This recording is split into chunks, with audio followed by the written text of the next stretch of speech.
Coming up next, why your paycheck isn't a problem. And then millennials moving into management. How do they like it? And we take your calls, and it all starts right now.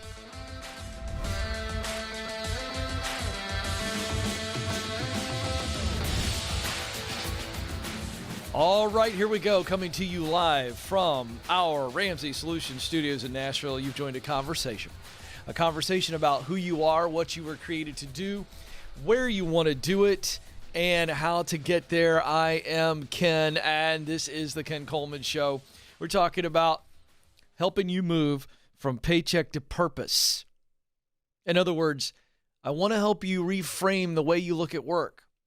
Work is not a thing you do to live. Work is a thing that you do to be on purpose. I think you were created to work. Now, for some of you, you have such a nasty frame of reference with work, or a blah frame of reference, that statement, that just makes you uncomfortable. So what if I change the created to work to created to contribute? How many of you out there believe that you were created on purpose to make a difference? So if that's what you believe, and I believe most of you believe that, even if you don't want to admit it, then you were in fact created to contribute.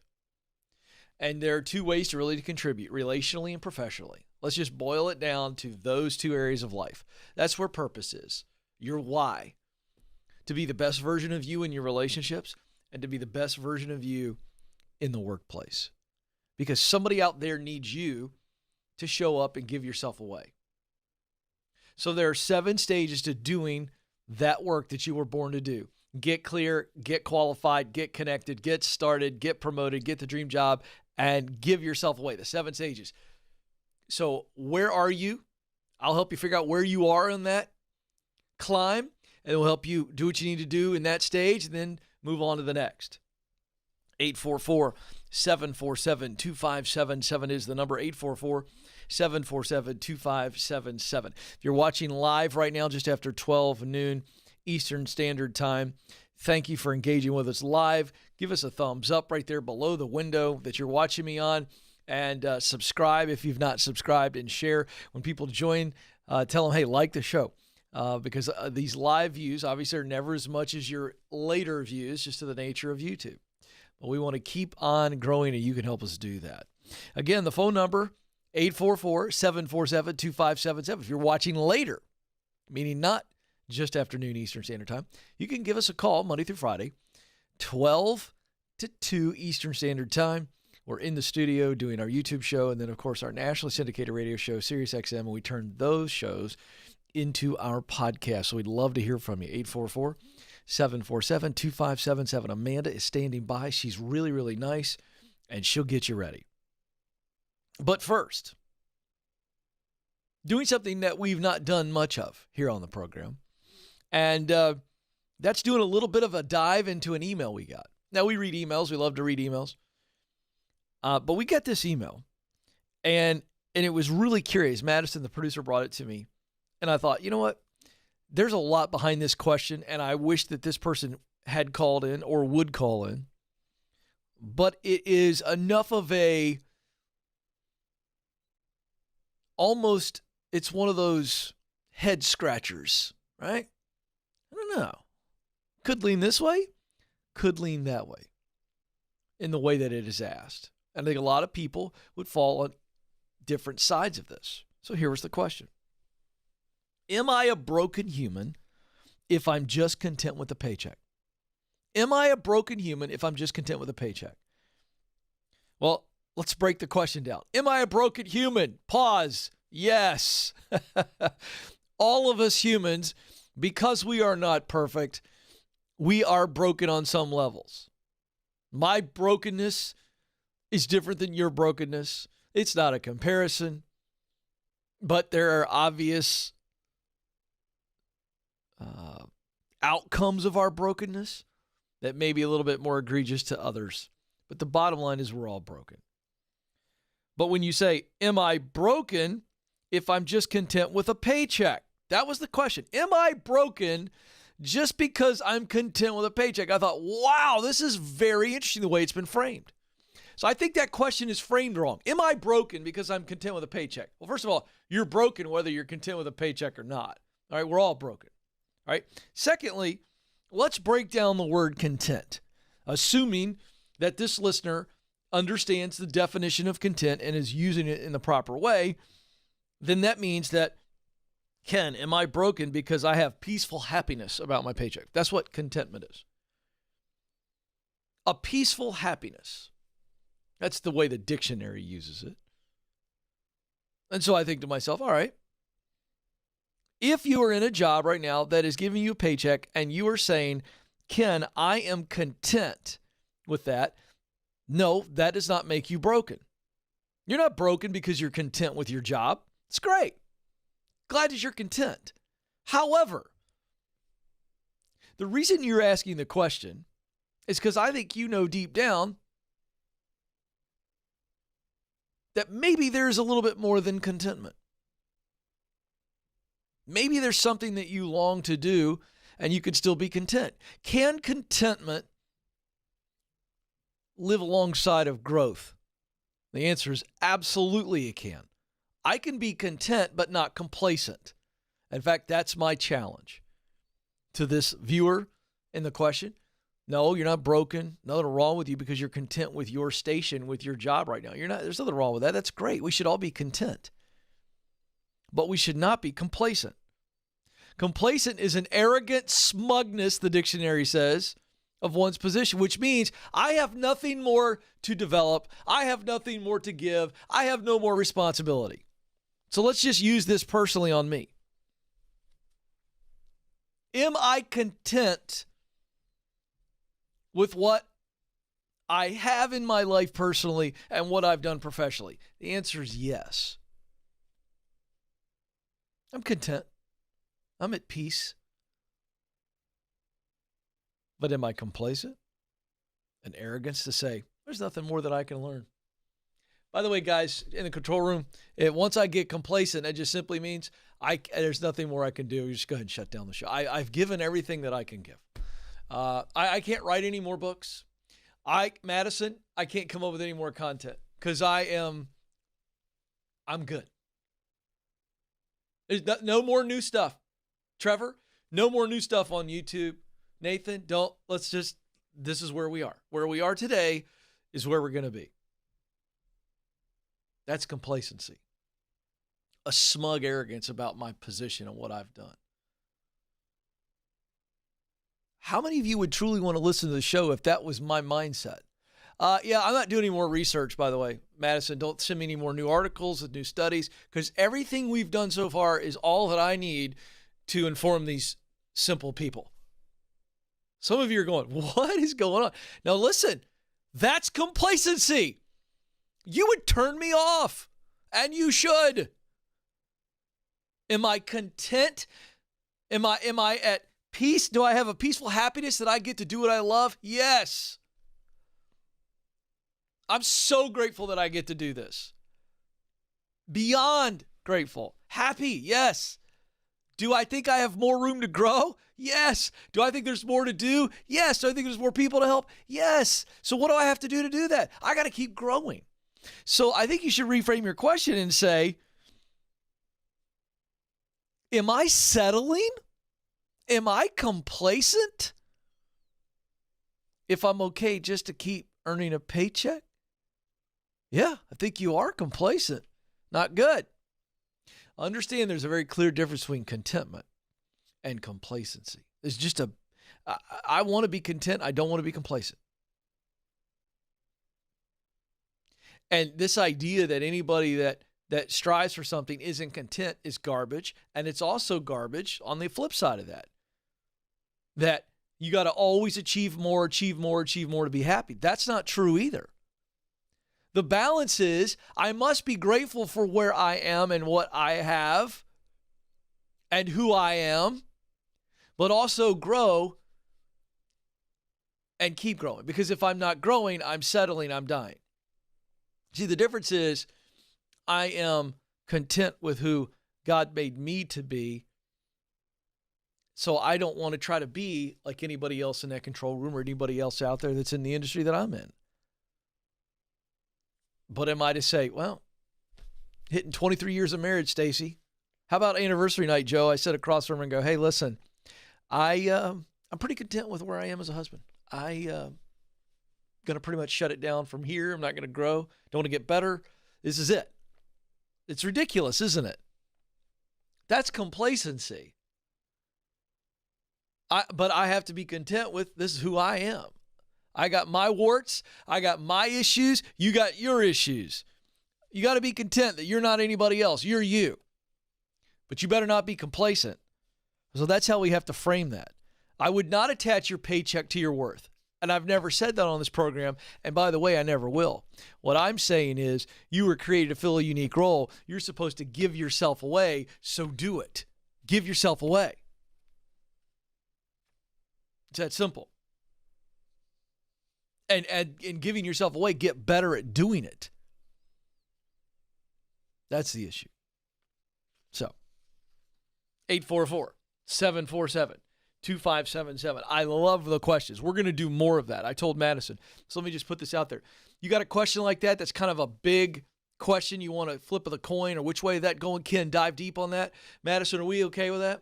I will do listener requested teaching. As of today, you want me to dig into something? It's not as nuanced as a question. You want you to call in for those. But if it's, hey, Ken, I want you to address this, I'm in. Going over to the chat room real quick. PP says, the challenge is content seems to pay the bills better. Not true. Not true at all.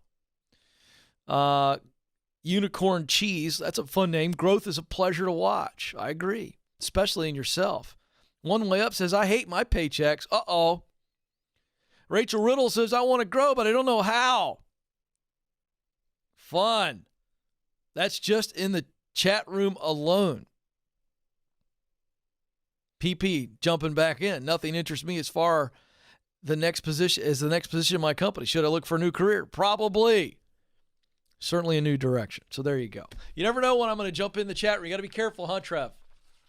They're firing away. They never know when ADHD boy is going to zoom in, and that's always fun. We're not going to call you out in the chat room, and we don't call you out on the show as well. 844-747-2577, 844-747-2577. Shall we go to the phones? I think so. Justin starts us off in Detroit, Michigan, the Motor City. Justin, you're on the Ken Coleman Show. Ken, how are you? I love that segment about contentment and complacency. I feel like we all struggle with that a little bit. Yeah, we do. Thank you, brother. Yes, sir. So I definitely want to continue to grow, and that's the reason why I called in. So I've been working in the marketing and technology field within the education sector at the collegiate level for the past 14 years, and I'm having a real hard time continuing to move up within the organization I'm in. There have been positions that have been posted, to move up into advanced positions, but almost always they're filled with external candidates, and so there's not a clear path within the organization really to keep moving up. And so I've had conversations with my supervisor about it, but there's really there's only so much that they can do in the position that they sit in. And so I'm really looking for some guidance on what to do. So I'm kind of weighing the options here, stay within this organization and just try to be patient, leave to find other opportunities outside this organization. And then I do a side hustle. So continuing to grow my own business, that's kind of just the three things I'm kind of weighing here. So would love to get your thoughts. Well, I'm leaning towards number 2 and number 3, looking elsewhere and still growing that side hustle. Tell me if that matches up to your future. Fast forward us down the line, 5 years, 10 years. You take me where you want to take me. What's that desired future look like? I love that question. So, I would love to work with an organization or several organizations, that are really just healthy organizations and are passionate about what they do and just love to serve people.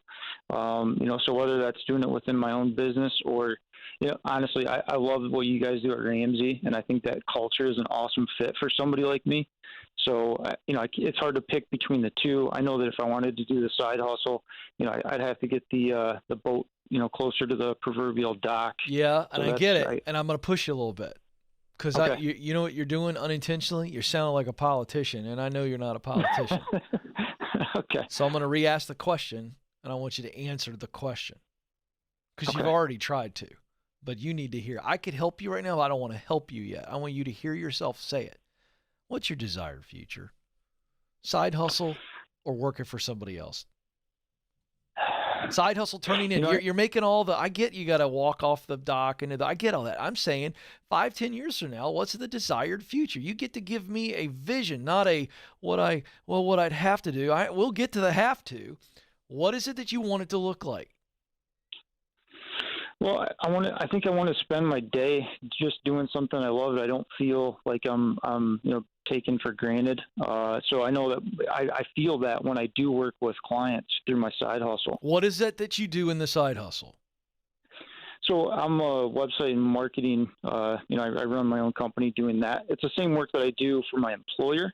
It's just for companies that I really enjoy working with. So you like the work, that website and marketing stuff. You get the juice from that. I love that work, and I'm also a supervisor in Why my is 9 it to so 5. hard? Why is it so hard for you to just tell me that you would love for that side hustle to be blowing and going? That's a good question. Maybe it's just nervous about making that the full-time deal. Yeah, but I didn't ask you to talk about how. That's you focusing on how you get there. All I wanted you to do is tell me what you want the desired future to be. When a kid asks for a Christmas present, are you a parent? Yeah, 3 kids. When you ask your kid what they want for Christmas, do they kind of tell you what they want? And then they go, but I don't know, Dad, how hard you're going to have to work, how much money you're going to have to save each month to be able to get that, or they just tell you what they want? Oh, they tell me what they want, and they circle everything, right? Yeah, so why aren't you circling this? I want to know what your heart's telling me. I think I know, but I want you to say it. This is the last chance you get, dude. This is important. Yeah. What do you want your desired future to be? Paint the picture really clearly in 20 seconds or less, starting now. So I would love to be able to run my own company. I wake up in the morning and I'm looking at my calendar, looking at client work, and I feel fulfilled doing that and serving people. Joe, can we please applaud Justin for finally saying what he wants? Can we get a little sound effect? There it is, Justin. Clap along with us at home. You finally told us what you really want to do. Now, doesn't that feel better? It does. All right, now we focus on how to get there. So the question becomes, do you stay where you are because you've got some stability there and you can be a little bit more patient because you're not waiting for them to promote you, which doesn't sound like it's ever going to happen anyway.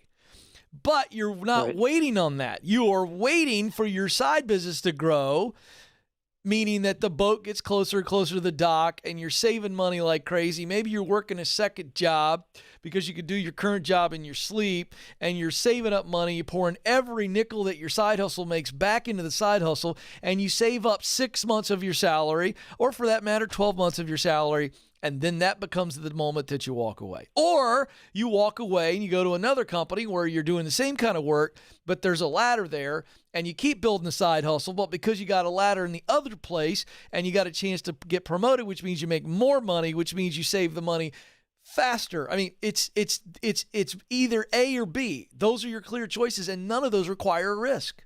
None. True or false? Yeah, absolutely true. So you see, I got all fired up because you just needed me to push you.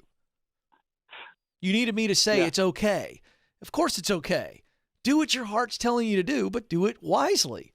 And I think you have 2 options, and I just gave them to you. Now, in all honesty, are you? I'm pushing you a little bit on purpose because you got to get out of your head. Your head's telling you, "Oh, be careful! Don't do anything stupid." Are you going to do something stupid, Justin? No. Then tell your brain to shut up. Right on. It's that simple. You're not going to do something dumb financially. So therefore, you have nothing to be afraid of. So build the business. It's going fine. You're going to get there, brother. And I like either one of those 2 options. Do you understand my advice? Any questions about the option A or B? No, I do. I understand exactly what you're telling me. Get after it, dude. Yep. Get after it. Here's why. If you don't pursue this, you'll live with the regret. and your soul's going to get sucked out of your body in that current position. Because a guy like you, and just about any human that I know that's relatively healthy, when they hit a lid, meaning they can't move up any higher, it begins to just eat at us. Why? Why can't I go higher? Do they not think I can go higher? Do I not have what it takes? Do they not see something in me? What's going on? What's going on? What's going on? It's not good. We are growth machines. We're supposed to grow. Growth is good. It's not bad. 844-747-2577. Let's go to Tom in Louisville, Kentucky. Tom, you're on the Ken Coleman Show. Hey, Ken, how you doing, sir? Tom, I'm living the dream, and I'm fired up. What are you doing? Oh, I'm blessed beyond belief, man. That's what I like to hear. That's good news. What's going on? Okay, I'm an over-the-road truck driver. I've been one for 22 years. Mm-hmm. My company I work with, I really like. I like the people I work for. It's got a real good. It's a small company. One of my previous employers wants to hire me back, which I would be making substantially more money, and they have better benefits. And I'm really in a very fortunate spot. My total overhead with my house and car is less, right around $20,000, and I'll be totally debt free. And my net worth is almost $500,000. Come on, man. That's awesome. Good for you. Well, I'm blessed. I've had good mentors in my life, so I mean. So why are you calling me? Are you calling me to celebrate? Because you could not possibly be calling me doubting this opportunity, could you, Tom? Is it possible? Well, yeah, because the people that gave me the job, I was terminated from a previous employer. They gave me a break. They gave me a shot when I needed it. Yep. And they gave me a job when I needed it. And throughout the whole pandemic, I didn't miss a beat. I get it. I stayed real busy. I stayed steady. And the other company, I'd worked for them once before, so I'm kind of familiar with their format. I just want to know what to do when I grow up. I'm not married, no kiddos, so I mean. Wait a second. Wait. Is this call? Should I take this offer because I'm really loyal to the other guys?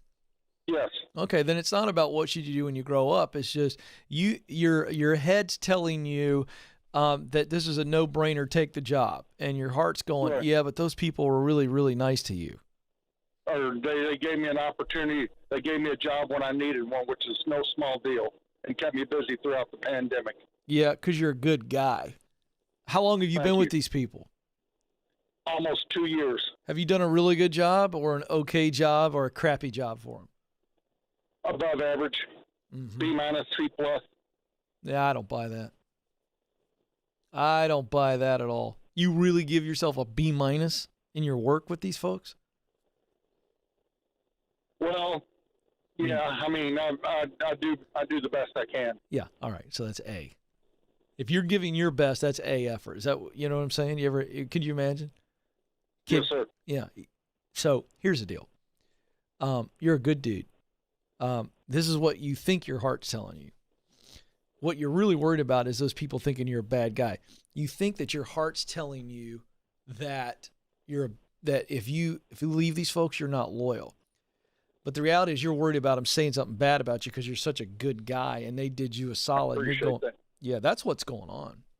Yeah. So here's what that voice is telling you. Tom, you've been on the road for 22 years. You've been a good guy. You're about ready. Had some hiccups. I'm not gonna lie. I don't care. You're still a good guy. Thanks. And now you've got a great opportunity sitting right in front of you. An opportunity that your head's telling you to take because it is an absolute no-brainer. Mm-hmm. The work won't be as enjoyable, but the income would be, and I could really clean some house. You could clean house and then go do what you really want to do. Yeah. This moves you up the ladder in life significantly. Mm-hmm. But your voice is going, don't do that. Pass up a massive opportunity to change your life because these people might be a little hurt when you leave. Yeah. Do you realize how ridiculous that sounds? Tom, I'm old school. No, you're not. No, you're not. You're a guy that's still dealing with some guilt and shame. I hear it all over you. Okay. You've referenced your past like you've done. Like, I don't care. The point is, this is a great opportunity for you. You don't have to apologize to them. You go into them, you go, guys, you're so amazing. You gave me a great shot. Love you guys. I got an unbelievable offer, an offer I cannot refuse. But I just got to tell you all, I will be eternally grateful. If there's any way I can ever help you guys, but I couldn't be more appreciative. Go buy a big, giant gift basket, or buy 2 NFL tickets to the boss or whoever, or buy them something that they love, and shower them with appreciation. But if you don't take this job, you will regret this the rest of your life. And your whole big thing is, well, I'm old school. I could have got ahead financially. I could have changed my life and moved towards my purpose, but, I can't. I'm stuck here because they did a good thing for me, so I can't leave. I can't do good for me. Do you realize how ridiculous that sounds? Yeah. Okay. Now, I'm not doing that to pick on you, Tom. I'm doing that to set you free. Okay. It's ridiculous. You're going to say no to the future that you are destined to step into because, well, I got to stay with these people until I die. They gave me a shot, so I can't do anything else. This is it. That's what you're saying. Get over yourself. That's what this is. Be a big boy, because you are. You've come through a lot. Yeah. Go shower love and appreciation on them as you leave, and leave really, really well. But don't you dare not take this opportunity. And I want you, when you, listen, you get your financial house blowing up like this, then it's like, what's the next thing? What's the dream? Keep listening to the show. Figure it out. But I think you know what it is. Tell me. Tell me 5 years from now what you'd love to be doing after you bank all this money with this new job. I'm gonna get married, find a good person to marry, and just go forward in life, give like crazy, go to all the Buffalo Bills and Louisville Cardinal games. Come on. That's what I'm talking about. Now, Tom, that's what I want you looking at when you get off this phone call. That's what I want you envisioning when you set up the meeting to resign with these guys and be very grateful and do something nice for them. That's what I want you to think about when you call and take this position, which, by the way, you're going to call today and take it. I'm eligible June 1st, and they get a big pay raise this month, and I'm going to just keep my nose to the grindstone. All right, so June 1, please make the phone call, Tom, please. Definitely. They called me today. Good. Call them whenever you can and say yes. And right before you start to get nervous about, should I do it? I want you to think of that beautiful woman sitting next to you with your elbow deep in some popcorn, or eating buffalo wings, watching the Buffalo Bills play. Whatever. I don't care. Louisville Cardinals, and can you say a prayer that we get another Lamar Jackson? Yeah. I'll talk to Madison, the producer. She has her own college football podcast. Madison, do you think they're going to get another Lamar Jackson? She is iffy on that one, Tom. But, Tom, you got to move forward, brother. This has happened. We get this call a lot. I'm going to do 30 seconds on this, and then we'll take a quick break. And we got a little fun stuff coming up. Look at me right here. Okay, good. This is my, I got to look into somebody's soul, Nathan. We're getting this call on a regular basis. I've got a great opportunity right before me. But I feel bad. I'm guilty. I feel like I'm not loyal to the people I'm working with now because they gave me a great opportunity. Wait a second. That's not what's going on. What's going on is you're a people pleaser, and I'm speaking as the chairman of the board of the people-pleasing club. I've been diagnosed by this by professionals.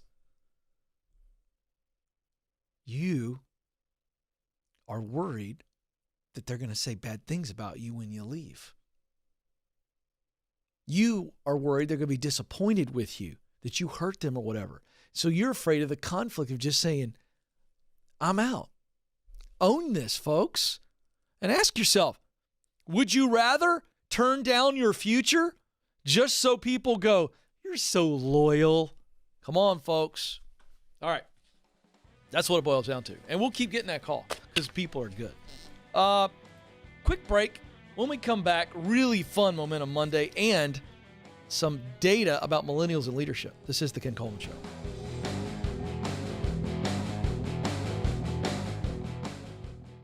Our world is changing, but so are we. Now, we see a smile through someone's eyes. We conquer our struggles and cherish each moment because we're shielded through faith and assured by hope. And greatest of all, we love. The world is different, but so are we.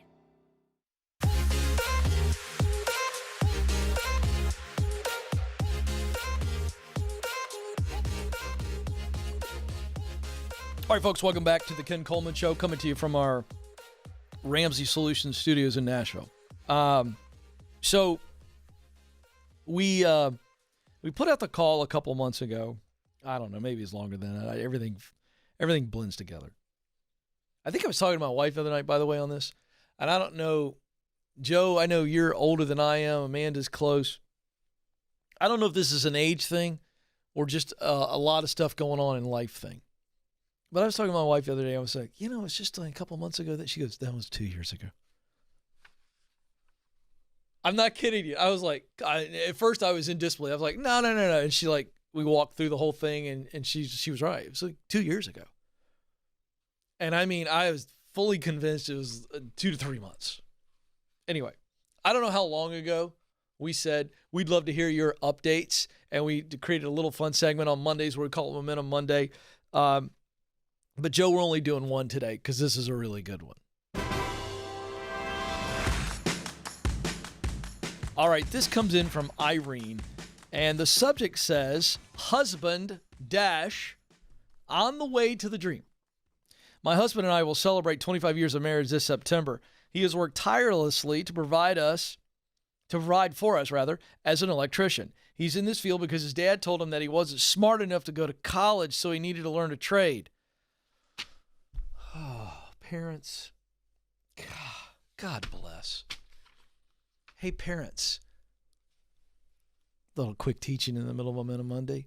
Would you stop telling kids what they're supposed to do with their life? You control freaks. Stop it. You don't know. Why don't you have a conversation with your kid and work with your kid to learn who they are, instead of saying stuff like Irene's husband's dad said? Oh. All right, back to the email. You know what we need? We need some emojis.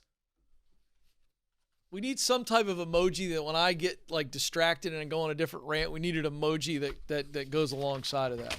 I don't know why, but I just thought of this. So my daughter, Josie, has figured out how to do this thing, Madison, with FaceTime. So my daughter and I had a little date yesterday, and we FaceTime Stacy in the middle of it.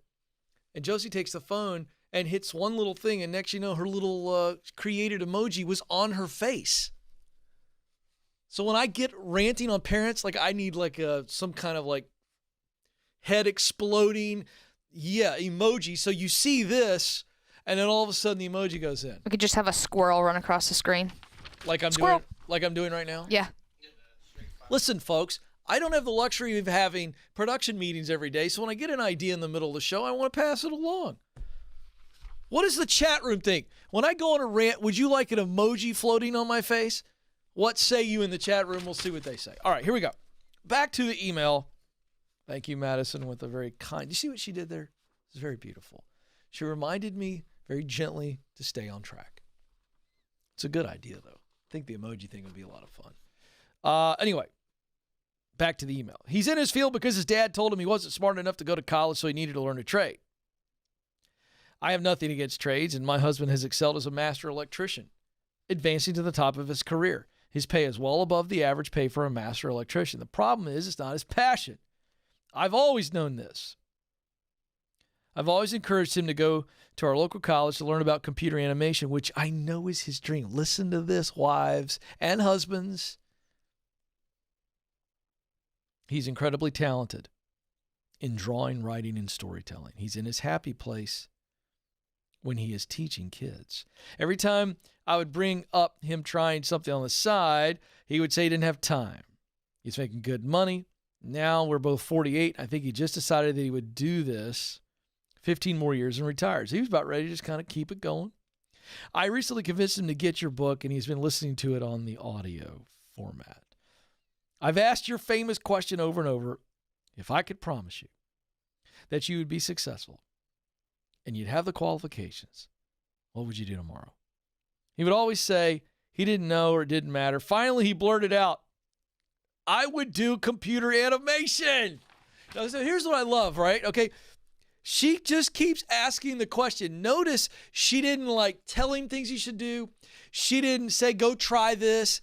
She just keeps asking the question. We get this a lot from spouses. How do I encourage my spouse? Through questions, not through directives. Good on you, Irene. So he finally blurts out, I would do computer animation. So he's finishing up another electrical certification. And as soon as he does that, he has already requested information on animation classes. He is also spending time each day writing a children's book that he will animate. That's so good. She goes, it's so easy to do a job that's okay. Because he doesn't hate his job and actually enjoys a lot of the aspects of it. But I know that he's always wondered if it is what he was supposed to do. I actually have a picture of us in Disney after we'd been married just a couple of years. And one is him standing next to a construction site going on, and the other is him standing by the Disney Animation Studio. The captions are his actual job and his dream job. That is so rich. By the way, I want to save this. I got plans for this, so I don't forget that. It's really, really good. Irene, thank you for sharing that. Thank you for sharing that a lot. Wow. I love it. Well, one of the things we love to do in this show is bring you current events, and when we see headlines that have an impact on you, then we like to bring it to you. So here we go.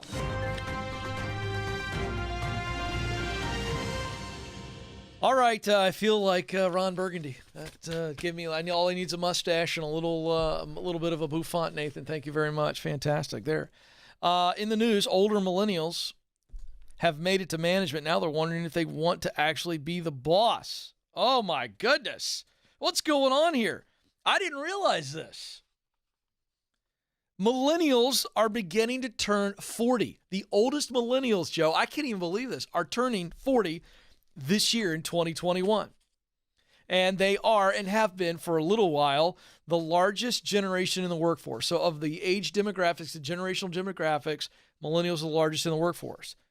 And on top of that, this comes as the number of management roles held by people younger than 45 is about the same as those above 45.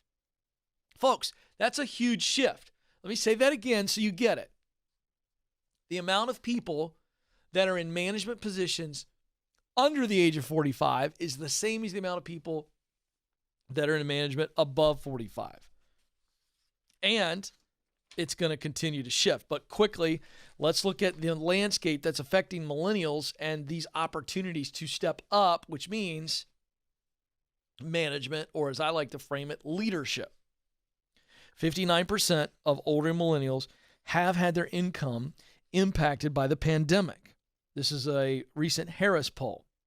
15% had their wages reduced, 15% are working more hours, and 11% were laid off. Now, we're already seeing great signs of an economic recovery. I think it's going to be a massive boom, which means you're going to see more baby boomer executives retire, opt out, however you want to call it, right? And that's going to make more leadership opportunities come open, which means millennials are right there poised to step in. Not to mention the flexible workplace opportunities where companies are going to go, hey, we're okay if you work from home. And you got millennials going, wait a second, I'm ready to kind of settle in. Maybe I've got younger kids, or we're going to be having younger kids, or whatever. And I wouldn't have taken this job before because it would have meant I would have had to move across the country. But now I can stay where I am and I can work remote. Fascinating stuff. So all that means is that opportunities are opening for management. But here's what's interesting. Millennials, just like every generation before them, as they were younger, they were trying out lots of different things. That's not a millennial thing. It's been reported that way, but Gen X did it. Boomers do it, or did it rather. Young people go, okay, I want to try this, try this, try this. Here's what's unique to millennials. Millennials tend to be more open to job hopping, changing locations for advancement. Whereas we saw Gen X, my generation, and then the boomers above me, they would kind of say, oh, I'm going to stay.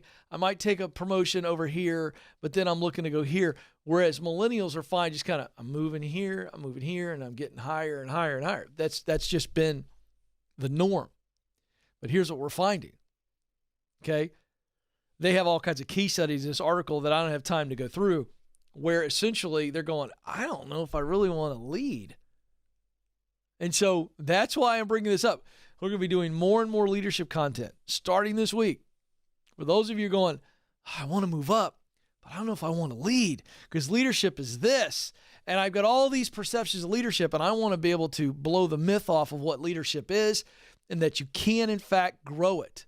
You can grow your leadership ability. It's a muscle that can be bulked up and defined. And we're going to start to teach you how to do that. It's coming here on the Ken Coleman Show, because I want those of you who are in that stage 5 of my 7 stages of get promoted to know how to lead when you don't have the title, and then how to lead when you get the title and you get the opportunity to actually lead. And that promotion is not as scary when you understand, wait a second, I can grow my leadership skills. And I can get good at this. It's possible, and it is. All right, time is up. But before I let you go, you matter, and you do have what it takes. Thank you so much for joining us. Until next time, this is the Ken Coleman Show. Press on.